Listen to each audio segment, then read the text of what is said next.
부동산 시장의 결국 최종 원흉은 다 정부예요. 우리 다 공범인 거예요. 네. 교수님 안녕하세요. 네, 안녕하세요. 네. 최근에 중국 경제가 부동산 시장 때문에 휘청이고 있잖아요. 이전에 부동산으로 망했거나 망할 뻔했던 나라들이 굉장히 많더라고요.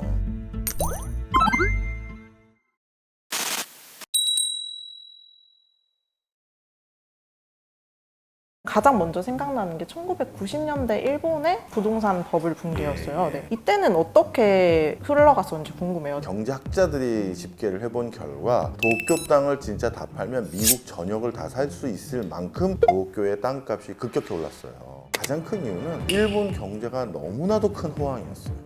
80년대 일본 경제는요 정말 놀라울 정도였어요. 1990년 전 세계 시가총액 1등 회사부터 10등 회사를 보면요 2등부터 10등이 전부 일본 회사예요. 지금 구글이나 지금 아마존이나 지금 뭐 페이스북 같은 회사들, 테슬라 같은 회사를 전부 일본이 가지고 있었던 거예요. 또는 웬만한 직장인들이 월급도 너무 받고 사이딩 보너스도 너무 받다 보니 우리 주말 농장 낀 펜션이나 하나 더 살까? 이런 분위기. 별장을. 네, 돈이 넘쳐나니까. 바로 그 과정에서 부동산 버블이 커지는데 일본 경제에서 처음에는 끌려고 했어요. 근데 그게 안 꺼지죠. 엔화 가치가 너무 올라가기 시작한 거예요. 엔화 가치 오르는 걸 어떻게든 누르기 위해서 그 당시 또 저금리 기조를 계속 해봤어요. 엔화가 너무 오르면 수출이 안 되잖아요. 네. 이자가 싸니까 또 어디다 투자하기 시작했다? 아, 부동산을 또 사는 거야. 버블이 막 커지는 거예요. 컨트롤이 안 되네요. 컨트롤이 안 되는 거죠. 야, 여기가 정점이랬는데 여기가 정점이랬는데 여기가 정점이랬는데 그걸 다 돌파했거든요. 금리도 싸지니까 내가 이 정도 이자 못 부담할 것 같아? 한 산 거예요. 그 일본 경제가 어마어마한 엔고 등으로 인해서 더 이상 예전 같은 수출이 안 되기 시작한 거예요. 기업들도 성과가 안 나기 시작하고 급여도 정체되거나 구조조정돼서 나오기도 하고 하니까 문제가 생기기 시작하는 거죠. 첫 번째 일어난 현상은 거래가 없어요. 불경기인 상황에서 도저히 이 물건이 안 팔리는 거예요. 거래가 중단되면서 호가만 자꾸 떨어지는데 실수요자로 살 사람도 가만히 보니까 집값이 계속 떨어지니 더 기다리는 거죠. 한 10년 만에 반토막 이하 나거나 5분의 1 토막 난 동네도 있을 정도로 일본 경제가 급격히 빠졌던 게 그 당시였죠. 그러면은 그 부동산 버블이 꺼졌다가 다시 회복하기까지 30년이. 그렇네.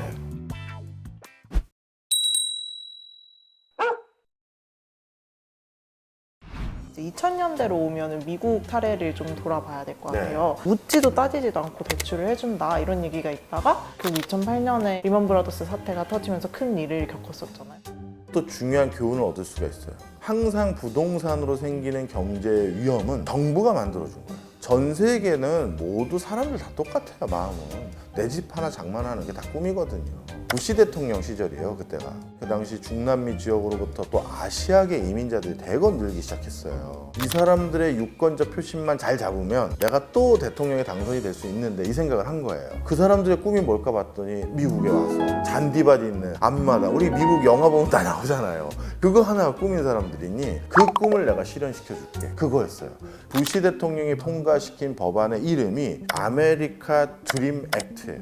이름 자체가 부동산 법인데 미국의 꿈을 실현해주는 법, 이거예요. 우리가 부동산은 온전히 100% 자기 돈으로 집을 살 수 있는 사람은 없어요. 그럼 돈을 빌리는 빌려야죠. 거잖아요. 그 빌릴 때 은행에게 부동산 담보대출을 어디까지 해줘야 되는지의 가이드라인을 정해주는 건 국가예요. 은행들에게 허용을 해준 거예요. 니네 이민자들 지금 소득도 없고 로우한 어떤 업무를 봐서 소득이 낮은 사람들, 이런 사람들 그동안 신용등급이 떨어지니까 대출 많이 안 해줬잖아. 정부가 허용해 줄 테니까 만약에 해주고 싶은 은행들이 있으면 해줘. 문호를 열어준 거예요. 서브에 있는 모기지 상품을 만들 수 있도록 법을 허용해 준 거죠. 선도적인 회사 몇 군데서 이제 막 이민 와서 청소하는 아주머니 뭐 이런 사람들에게도 집 살 수 있는 모기지 론을 주자. 이미 론을 다 땡긴 사람도 한 채 더 사고 싶은데요 해도 그 사람에게 돈을 주자라고 했어요. 이 사람들 분명 문제 생길 것 같은데 걱정이 되잖아요. 일단 돈이 될 것 같으니 서브프라임 모기지 상품을 만들어서 이걸 쪼개거나 이걸 다시 나눠서 다른 금융회사에 또 판 거예요. 그게 파생 상품이라고 하는 거죠. 나도 하고 하다가 다 하니까 이제 야 이게 그냥 하나 봐 하고 다 뛰어든 거예요. 그러다가 한 번 이런 거는 문제가 딱 터지면 줄줄이 막히는 거예요. 정부에서도 도대체 이게 어디까지 범위가 넓어지고 어디까지 파생되는지도 파악도 못하고 있었고, 그래서 결국 글로벌리 전 세계 위기가 번졌던 가장 첫 단추는 뭐다? 부동산 대출.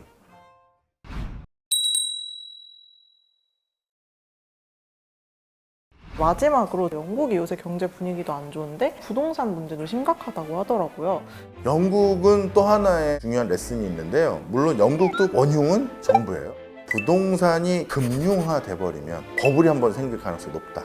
또 국가가 내 집 장만을 하고 싶은 국민의 꿈을 인위적으로 부양해서 실현시켜주면 부동산을 꺼트리는데 부담이 생긴다. 이 두 가지 레슨이 영국이에요. 2차 세계대전이 끝나고 나서 영국에서 베이비부머 세대들이 나도 내 집이 있었으면 좋겠다. 우리도 똑같이 그랬었고요. 네, 저도 갖고 싶어요. 네.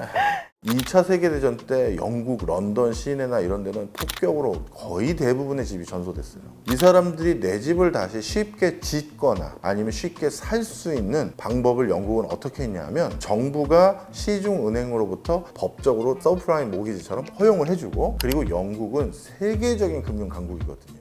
금융 맥락에서 이 부동산 론을 다양하게 상품화해서 파는 방법이 정말 고도로 발달돼 버린 거예요. 집을 다 살 수 있게 해줬어요. 그런데 아직도 집을 못 산 사람도 있을 거 아니겠습니까? 영국은 선거가 있을 때마다 그런 사람들의 욕망을 실현시켜주기 위해서 금융적인 기법을 통해서 자꾸 집을 살 수 있게끔 만들어 준 거죠. 영국에서도 자가 보유율이 70년대 들었으니까 50%를 넘었어요. 집 있는 사람이 집 없는 사람보다 많아진 거예요. 그런데 70년대 딱 들어서니까 이제 문제가 생긴 게 뭐냐? 부동산 버블이 상당히 끼기 시작한 거죠. 왜? 그동안 영국이 집 살 수 있도록 푸시해 준 거잖아요. 그랬는데 버블을 꺼트리기가 쉽지가 않은 거예요.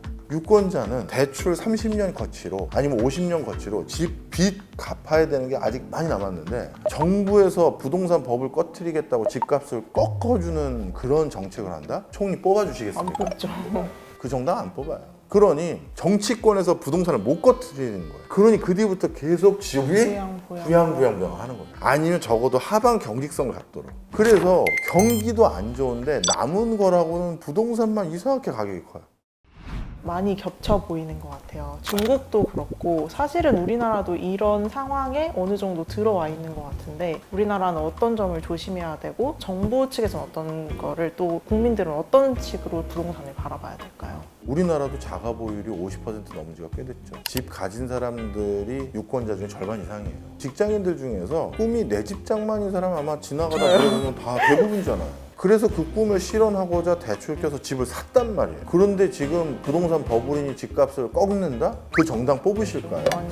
아닌 사람 많으실 겁니다. 우리가 부동산을 어느 시점에 꼭 버블이 일어났거나 아니면 폭락이 일어났거나 그거를 당대의 문제라고 할 수가 없어요. 이건 너무 텀이 긴 거다 보니까 우리 다 공범인 거예요. 우리나라도 앞서서 일어났던 많은 국가들의 지금 상황 다 적용되죠. 내부가 내수가 안 좋을 때 부동산으로 경기 부양했죠. 또 할 것 같고요. 유권자들을 표심 잡기 위해서 내 집 장만하거나 내 집 집값 안 떨어뜨리기 위한 공약하고 있는 거죠. 그리고 우리나라도 금융 산업이 발달되다 보니까 부동산의 금융화, 집을 쉽게 살 수 있게끔 해준다는 건 또 버블이 낄 수 있는 거예요. 이 세 개가 다 공존하고 있어요. 그러니 한국도 이런 것으로부터 자유롭지 않아요. 부동산 시장의 결국 최종 원흉은 다 정부예요. 그런 위대한 지도자가 나왔으면 좋겠어요. 이 불편한 진실을 솔직히 국민에게 얘기하고 여러분 더 이상 부동산에 의존하는 이상한 이런 구조는 해외 전례를 봤을 때 크게 위험합니다. 부동산은 생산적인 일을 하는데 직접적인 기여를 아무것도 안 합니다. 당분간 내 집 장만 하신 분들은 좋은 집에 이미 살고 있으니 기다려 주시고요. 내 집 없는 분들에게는 국가에서 정말 조악스러운 집 말고 좋은 집을 제공할 수 있는 다른 루트를 만드는데 그게 투기의 장으로 번지지 않도록 제가 구분을 하겠습니다 라고 하면서 잘 설득을 하면서 연착륙이라고 하죠. 그렇게 해볼 필요가 있어요. 그런 사람이 나올 수 있을까요? 그렇게 믿고 싶어요.